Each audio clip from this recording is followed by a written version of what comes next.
overwhelmed. Do you think I need it? All right. One of the partners or both of the partners being so overwhelmed that it leaves one of them like shell-shocked, kind of shut down, basically. Can you guys see the screen okay? Okay. Body language, and specifically here, like we talked about, he had a measure of heart rate, cortisol, adrenaline levels, and rise. Failed repair attempts, which are basically one partner basically tries to de-escalate the situation or the tension in one of the arguments, and these failed attempts usually are also a negative marker.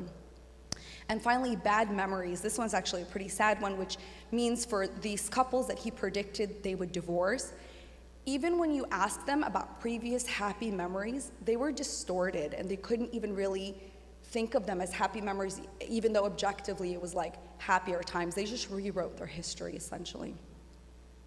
So he talked about the 4 horsemen, which are like the 4 horsemen of the apocalypse. It's just basically these 4 negative presence in our marriages. I want to point out that these 4 destructive habits doesn't mean if somebody has this in their relationship or in their marriage, it means it's doomed to fail. What we're looking at is if these become such a strong presence in the relationship, it is damaging and needs to be corrected. So criticism, contempt, defensiveness, and stonewalling. Let's take the first one. So to first understand what criticism is, it's important to know what it's not. So there's a difference between complaint and criticism. In any relationship, marriage, friendship, work, there will be complaints, and a complaint is not necessarily a bad thing. A complaint is, here's how I feel, I felt this way in this situation, and here's what I want or prefer to change for that to improve. Versus a criticism, and I think we all, fall into this, tends to be much more global. It's negative feelings about the person's character. We start to attack who they are rather than the situation that they're in. For example, instead of, you forgot this, why are you so forgetful? You just don't care. Usually a complaint has a soft startup, which is what we just talked about. I think we'll get into that a little bit more as well. So for example, like a complaint is, I was scared when you were running late, you didn't call me, I thought we agreed you would call me. A criticism is, you never think about how your behavior affects other people, I don't believe that you're forgetful, you're just selfish, you never think of me, you never think of other people. So one is, hey, this was a problem in this situation, please do this, versus like, kind of, you are bad and you do this, and it's obviously that one is much more destructive. And the main thing to point out is one of them has a much softer startup. Contempt, I was really happy to find this picture. I don't know if you guys saw the movie Inside Out, but I thought this was like the perfect one for contempt. Contempt is essentially, whether we realize it or not, comes from a sense of superiority. We think we do something or we live in a way that is better than our spouse or our partner. And it can take many forms, some of which I think we just do kind of without any like negative meaning, but sarcasm, name calling, eye rolling, mockery, hostile humor, disgust. It's usually just kind of, we think it's subtle, but over time, what it's doing is kind of long simmering negative thoughts about your partner that eventually cause just contempt and bitterness almost. Belligerence, on the other hand, is the more aggressive form of that. So like contempt, for example, could be like a partner says they're tired. Oh, you're tired, cry me a river. I've been with the kids all day running around like mad. All you do is you come home, you sit down. Like, how can you even do that? That's so pathetic. So we think of these things as kind of like, well, I'm just frustrated, I've had a long day or what have you. But eventually what's happening is there's just this negative simmering thoughts that lead to feeling of superiority over time. The third horseman is defensiveness. And defensiveness usually comes as a response of one of the first two. Like when you are repeatedly under criticism or repeatedly feeling contempt, you kind of get defensive. So it almost seems like, well, why is that destructive? Like somebody is just defensive from what they're being attacked with. In this case, though, it's really, when you think about defensiveness in this context that we're describing, it's actually a way of reversing blame or blaming your partner, and I'll expand on that. Many times when we feel defensive, we kind of paint ourselves in this innocent victim. Why are you picking on me? Nothing is good enough. I'm trying. Why is this? Why is that? So for example, like an example he gives is like, did you call Bob and Becky to let them know we're not coming over tonight? And the defensive response is, well, I was just too busy today. As a matter of fact, you know that I was busy. You know my schedule. Why didn't you do it? Versus the non-defensive response, which takes usually a little bit of the blame, because usually there is a little bit of a blame. Oh, I forgot. I should have asked you this morning. My fault. Let me go ahead and call. So defensiveness usually comes in response to contempt and criticism, but is often a way of reversing blame. Finally, stonewalling is basically the result of all those that we discussed, those 4 horsemen. Harsh startup, criticism, contempt, the person gets defensive, and then eventually they just kind of shut down. You'll find one of the partners is just nothing gets through anymore. They've just essentially tuned out. Usually this arrives later in the marriage. And again, none of these are my opinion. This is just the book. I actually have no opinions. I have no training in this. But what he describes is that you don't usually see this in newlyweds. You see this later, after multiple, offenses of contempt, criticism, defensiveness, go on. One of them just kind of shuts down. So I like this little slide, which he has on Gottman Institute. Again, the psychologist that I was telling you guys about. There's a lot of resources online. But essentially, he describes the 4 horsemen and their antidote, basically, like how to fight against that. For criticism, it's having a more gentle startup and using more complaint rather than criticism. For contempt, it's actually building a culture of appreciation, thinking about what your partner does do well, and in that you don't have these constant negative, like bitter thoughts in your mind and in your heart. With defensiveness, it's taking a little bit of responsibility. It doesn't mean like every time your partner critiques you, oh yeah, my bad, sorry I didn't do it, but realizing we probably have a part when somebody is upset, when the partner's upset. And then finally with stonewalling, it's physiologic self-soothing, which we'll talk about. So the book is called The 7 Principles of Making Marriage Work. So far, we've talked about kind of the destructive habits, the 4 horsemen, but the book actually focuses on what are those 7 principles to make marriage work. So he divides them in more or less, the first 3 are basically strengthening the friendship. And when I thought of it like that, when I think of it as strengthening the friendship, it really made so much more sense to me, because when we think about how we treat our friends, it's always a very loving, or I hope anyway, it's always a very loving, kind of gentle relationship, versus with our partners, we can sometimes give them the worst of ourselves. So the first 3 is enhancing your love maps. The second one is nurture your fondness and admiration. And the third one is turn towards each other, which is actually my favorite one. And then the second set of them, the next 4, is let your partner influence you. 5 is solve your solvable problems. 6 is overcome gridlock. And 7 is create shared meaning. And those kind of focus more on like strengthening that union.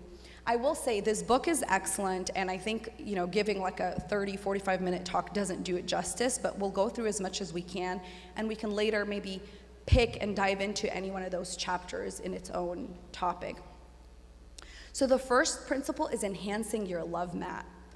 So essentially what he found, and again, this research, just for people kind of trickling in, John Gottman did excellent research, 16 years worth of research, hundreds of couples that he watched in like an apartment, not he, but his research team watched them behind a one-way mirror from morning to night, watched their interactions, and was able to find 4 destructive habits that tend to lead to failure, and 7 habits that he saw repeatedly in couples that did great. So the first principle that he saw leading to success was that these couples were very familiar with each other's worlds. It's basically, love maps is kind of where you store all this information about your partner. So you know their likes and dislikes, their fears, traumatic childhood experiences, their goals, just kind of what's going on from day to day. what's happening with their work life, what are they worried about with their family, just what is going on in their mind. I essentially think of this as kind of like courting or dating when you're initially getting to know each other. It's just constantly asking questions and gathering information. And I think of my son Luke, actually, who's very like loving and affectionate, and his thing, when there's ever any like silence, to break the silence and bond, he's like, Mommy, what's your favorite color? What's your favorite animal? And he just wants to gather information. In that same way, you're constantly updating your map and learning your partner. So you can do this with kind of date nights and just asking questions. Don't think, okay, I've learned them, I know them, I've been married 11 years. It's that, like, what's new? The goal is to continue learning them. In the book, which I hope you guys do take a moment to look at after, he has this great like love map questionnaire, which is basically just learning more about your partner. The second principle that he found really highly linked to these successful marriages was nurturing your fondness and admiration. If you remember, we mentioned this a couple slides ago as the thing that's basically the antidote for contempt. So first, we have to believe that our partner is worthy of honor and respect. So if we have these kind of long simmering negative thoughts and we think like this person is intentionally forgetful, he doesn't care about anybody, he yada yada, it's gonna make it very hard to believe that your partner is actually worthy of honor and respect, and that's an important thing. John Gottman and his team found that 94% of the time couples who put a positive spin on their marriage's history or their partner's character were likely to have a happy future. So when we just kind of give them the benefit of the doubt, we think like, I believe my partner is good. Inside his heart, he is good. He's not doing things to be hurtful or damaging to me. That kind of thought process nurtures your fondness and admiration. As I was mentioning to you earlier, one of the signs that he felt led or gave very good prediction that it leads to divorce was that the unhappy couples, the ones describing themselves as unhappy, had this distorted kind of memory of what their previous history was like, versus having a powerful view, a positive view of your spouse as a powerful buffer when bad times hit. It tends to make it to where you can get through things in a much easier way when you believe your partner is good and worthy of respect.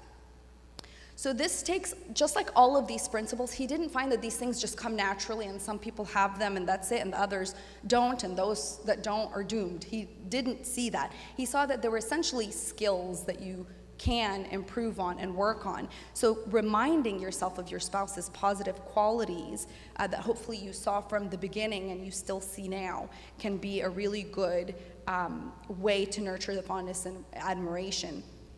So he recommends we get in the habit of scanning for these good qualities because they are there. You just need to look for them and let your partner know. I've touched on this a couple times also, but one of the things they noticed is that researchers compared the scores. They had people interacting with each other, and as they interact with each other, they look to see the score they give each other, they give themselves for how many positive interactions they had. And the ones that described themselves as unhappily married noticed half or less than half of the actual observed positive interactions. So when we have this contempt, or we're not in this habit or the skill of looking for the positive, it's very easy to miss most of the positive. It's there, it's just easy to overlook. And so he gives examples, again, at the end of each chapter, when he talks about one of the principles, he goes through and has like a questionnaire or kind of like a workshop that you can do with your spouse. So he, some of the examples, he says it could be very simple things, like I appreciate the way you handled the parent-teacher conference. Thank you for making my sister feel welcome. It doesn't have to be huge things, it's just everyday things that we can get in the habit of saying thank you for. This one is actually one of my favorite principles, and Peter and I were talking about this because it's probably one of the easiest to implement in our marriages. So we live in a world where there are so many distractions, now more than ever, whether we're kids or the most obvious are phones and the internet and social media and so forth. So what John Gottman and his team describe is that we're constantly making bids for each other's attention. they just often go unnoticed. So what that means is a partner says something as simple as looking out the window, oh, look at that car. And they may not realize it, but they're trying to get their partner's attention. Look with me, share with me, this is my interest. And the other partner listening can respond to in one of two ways. And we're constantly making this choice, we just don't realize it. You respond by turning towards, oh, what is it? What do you see? Oh yeah, I see that. Or, and you just look away. And it's not intended in a harmful way. It just is. We're busy, we're distracted, we've got other things on our mind. So we're missing these bids all the time. He describes that each time a partner turns towards, they are funding their emotional bank account. So there's a way to do this, and I think this is something we could honestly all walk out today and start implementing, trying to catch these bids and do something. So the first is to be aware, to know when your partner is saying something, they actually are making a bid. They want your attention. So be aware of how crucial these mini moments are. Look for it. Put everything down for that one moment and turn towards your partner. Ask questions, share with them, engage. So the obstacles and why we usually miss them is not because we are being hateful towards our partner, it's we're usually some other reason. We're wrapped up in anger, we're bitter towards, or the most common one, which I think I and a lot of us fall into, is just being distracted by the wired world, or I think also the children world. It's hard to actually think of, oh, he's making a bid for my attention. It's just like he's talking, and it's okay because I'm doing this or I'm checking my email or what have you. So I think this is a great one to actually start focusing on. Couples often, he says in the book, couples often ignore each other's emotional needs out of mindlessness, not malice. It is not intended to be hurtful, but it is slowly depleting our emotional bank account. So he gives examples of how to do so. And for example, he's just a wife tells her husband, Karen is her name, tells her husband, I can't believe we lost our kickball game tonight. We were predicted to win. He could turn towards and say, you'll get them next time. Or a more extreme is, I'm tired of hearing about it. Maybe you're just not that good. I think a much more realistic response is probably like, yeah, and then just kind of move on.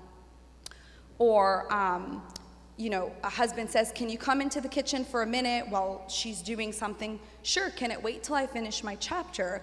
Or can you not see that I'm doing something? I'm in the middle of reading. So basically he gives examples, but what he is trying to say is there's ways to actually do this. So first is take turns. Take turns sharing something and take turns turning towards each other. Show genuine interest. Another one that I think is good and we all probably struggle with is when someone is sharing, don't always feel the need to give advice or fix whatever it is they're talking about. He says, don't do something, just be there. So essentially, if somebody is sharing something, just turn towards, ask questions, hear them express interest. Give some examples of how to respond if somebody's communicating their feeling. You don't have to fix it. You could just, if it's a stressful situation, what a bummer, I'd be stressed out too. I get it, I'm on your side. He really focuses on this chapter on taking your partner's side at all costs. Again, I'm delivering the message. I don't necessarily agree or disagree, but he says, take your partner's side no matter what the situation. It is a we against everyone else attitude. It's us against them. It doesn't matter who them is or what they did. I got your back. And then show affection. So, and validate emotions. So again, I thought this principle was probably one that I really never thought of, turning towards and giving each other, just catching those bids and focusing on them. The next principle, again, I'm delivering the message. Truly, his punchline, I really am, this is in the book, is essentially husbands need to listen to their wives more. This really is what he says in there. So principle 4 was let your partner influence you. This book and the research was done many years ago, so it could have been, my analysis of it, it could have been that it was at a time when men were expected to and often made most of the decisions. So in this, he's saying you have to have partnership. You have to be willing to share in decision making. He said at that time, he said men really struggle with this, and what they need to be able to do is just listen and be open to sharing in the decision, respecting your partner's decisions. Husband and wife must treat each other with respect and support one another in the choices they make. And when they disagree, successful couples, as he noted, search for common ground rather than insisting on getting their way.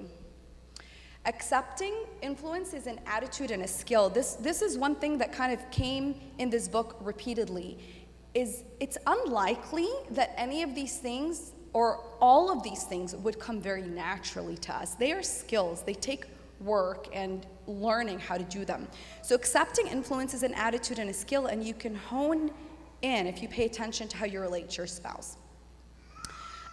This is my other favorite principle, which is solve your solvable problems. Again, I never really thought of it like that. He describes, I'll just get into these two for comparison. He describes two main kinds of marital problems. The first kind is solvable. It's things that you can come to a resolution on. It can be resolved. Versus perpetual, which is essentially problems that will constantly come up, and there's actually not a solution for them. And that is the majority of marital problems. 69% of marital problems are perpetual. There's not really a solution for them. So he first addresses, well, how do we solve those solvable ones? And then he goes into how do you live with the ones you can't really solve? So some general keys to managing conflict is negative emotions are important. Some of us might have had upbringing where negative emotions were emphasized, and many of us might have grown up in environments where negative emotions are kind of frowned upon, like quiet them down, that's a problem. But what he says is, no, those are also important. Nobody is right. Ultimately, we have to be accepting and focus on fondness and admiration. So he goes into details or steps of how to solve those solvable problems. The first one, kind of like what we talked about, where he watched couples that he predicted would get divorced. The way to do it in the other direction is softening the startup. And it's actually so much easier than we think, but we often don't think of it like that. He gave the example of you have like a guest come over or an acquaintance, and they spill wine or scratch your favorite table. For example, I have a favorite table at home. So let's say they spill wine or scratch your table. It is very unlikely that you will turn around at the guest and say, what is wrong with you? Why did you do that? Like, clean it up. But it is very likely that if it's your spouse, you would say, what is wrong with you? So basically he says, talk to them with the manners that you would to a guest or acquaintance. Taking some responsibility in the start of this conversation. I realize I didn't remind you, but you forgot to do this, or I know that it's been a busy day, but we meant to do this. And then finally, focusing on I feel and I need rather than you, like kind of, making your partner be the villain in the story versus saying, I was expecting this and I needed more help with that. And then finally, no criticism of character. It kind of goes back to the horsemen that we were talking about. Complaint versus criticism. Criticism is, you are forgetful. Complaint is, you didn't call me and I was expecting this. Make and accept repair attempts. He gives a lot of examples of repair attempts, and there is a big wide array of them. But essentially, as I was saying at the beginning of the talk, a repair attempt is a partner trying to de-escalate the situation, trying to kind of, even with a smile or a little bit of a joke or, not sarcasm where it's hurtful, but kind of making light of something or being a little bit, taking some responsibility. I'm sorry, I get that, I hear you. And then the next one is learning to self-soothe. So essentially, when you're in the middle of a debate or a discussion of a problem that's important to both of you, Gottman found that a lot of the couples will have a pretty significant increase in heart rate and blood pressure, adrenaline, cortisol. It becomes a very stressful situation.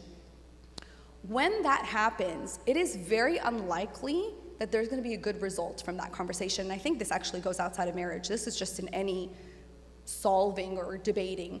If you're finding that you are getting so heated up, it's unlikely that you're going to come up with a good plan in this compromise. So he describes time out. Hey, sorry, I need a minute. Like, I feel myself, getting worked up. And then just like almost treating an anxiety attack, right? So relaxation techniques, imagery, imagine that you're in a different situation, progressive muscle relaxation, so you tighten all the muscles and kind of relax, deep breaths. Just take a minute to self-soothe. It is not your partner's responsibility to calm you down. If you have the high heart rate, the high cortisol, all of this, anger bottled up, take a moment and self-soothe. And there's really no solving a problem without compromise. It's unlikely that one partner will get 100% of what they're requesting. There's gonna be some kind of compromise, and it's the only way to solve problems. Negotiation is only possible if you have a soft startup and you can keep calm. And then, of course, being open to accepting your partner's influence. Many times there may also be previous emotional injuries, even within, not necessarily upbringing, but even within the marriage. There could have been a lot of hurt in the past, and so every time you're trying to solve a solvable problem, this previous hurt comes up and takes over, and it makes these problems seem so much bigger. So being able to process through that is also really important. So just like we talked about solvable problems, he describes essentially these unsolvable problems, irreconcilable differences or perpetual problems. And the good thing about this is that he's not saying a happy couple that is predicted to leave a happy, enriched marriage must be able to work through all their problems and they must be on the same page all the time. That's essentially impossible. He says, actually, no, there are going to be problems that you just cannot work through. And the characteristics of these problems is that it's the same argument. It comes up over and over and over. It cannot be addressed with gentleness, with humor, with affection. It's becoming worse over time. It's becoming more polarizing and worse every time. And it just seems impossible that there would be a way to compromise. Usually, what this means is one of the partners, especially the one that's more stubborn with coming to terms with this problem, the one that is less willing to bend, usually has a dream or a fear that they may not be aware of, or they feel like the partner doesn't get that and doesn't respect that. So they become very, very stiff with this problem. Like, there is just, I am not gonna move on this. And it comes from a core need, either a dream or a fear. So for example, it could be that one of the partners has this just deep need for adventure or peace, or spiritual growth, or freedom, justice, sense of power, security, community. Like Peter and I were talking about this slide yesterday, and we said, for example, feeling like your partner doesn't let you go and travel or this or that. They always want to be at home, but I want to be out and about and traveling. And there's just this constant struggle of, well, I want to travel more and you want to be home more. It could come from one of them feeling this deep fear of losing their freedom, or this dream of being more adventurous.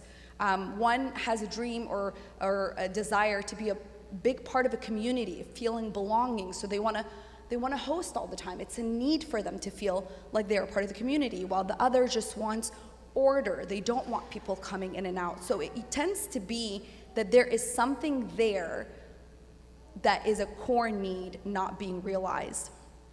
These problems are not fixable, but we basically just need to get past them. We need to be able to discuss them without hurting each other. It's not that I need my partner to no longer be adventurous or not need freedom anymore. It's basically being able to hear and discuss without hurting each other. And he says essentially what these are, you kind of live with them like what you do with a bad back. You learn to pick something up without hurting that one part anymore. You learn to get in and out of your car and to drive even though you have that bad back. Essentially, it is understanding and respecting your spouse's dream and treating them with love without judgment. Once you realize this is your partner's dream, it is not your job to fix that or tell them why it's actually not important. It's our job to understand this is something they need. It doesn't mean then you compromise all the way and, oh, actually, yeah, you can fix these problems. It just, we know they're not fixable. We have two totally different dreams or two totally different threats, and we just learn to live with them.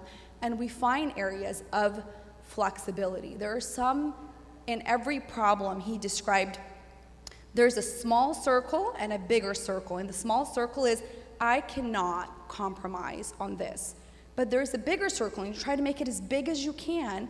And in that bigger circle, there are areas of flexibility.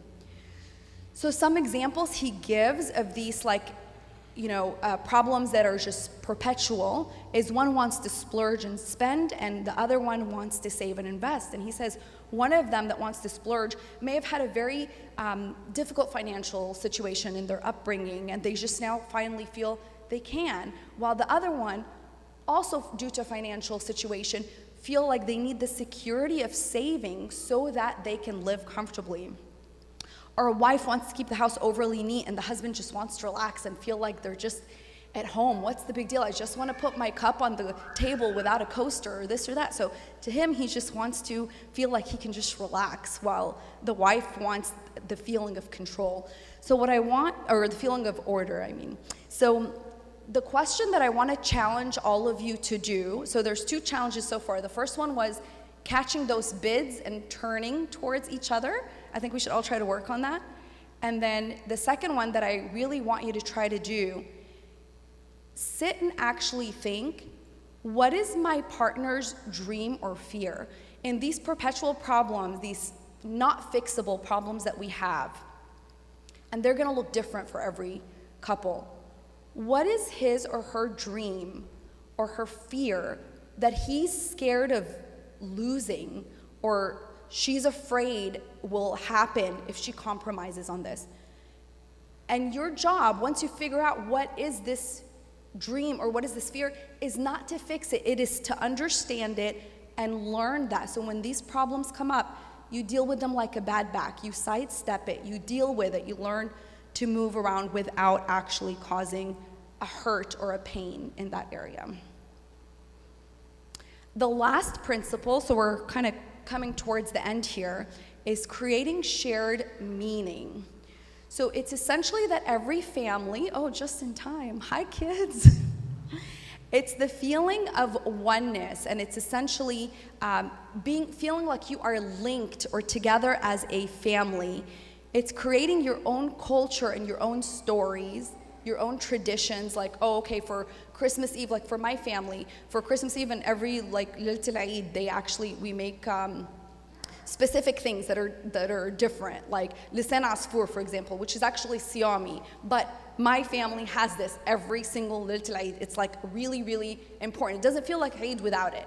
And I tell other people that, and they're like, that's what your family did on Laylatul Eid? But I'm like, yeah, to me, that's my family. That feels like home. So it's essentially creating a home, creating a unit, coming up with your own traditions. It does not mean having the same dream, but respecting each other's dreams.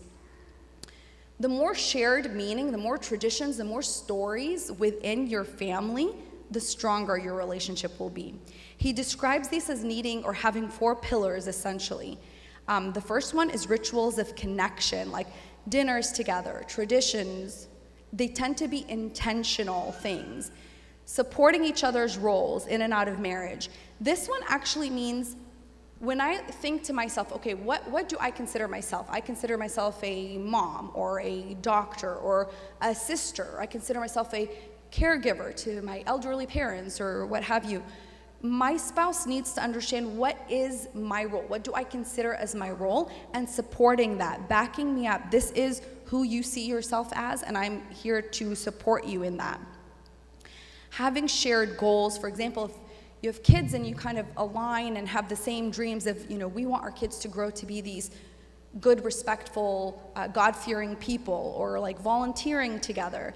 And then finally having shared values and symbols, whether spiritual or physical. And I think, most of us tend to have shared values, which is why we ended up, getting married, basically.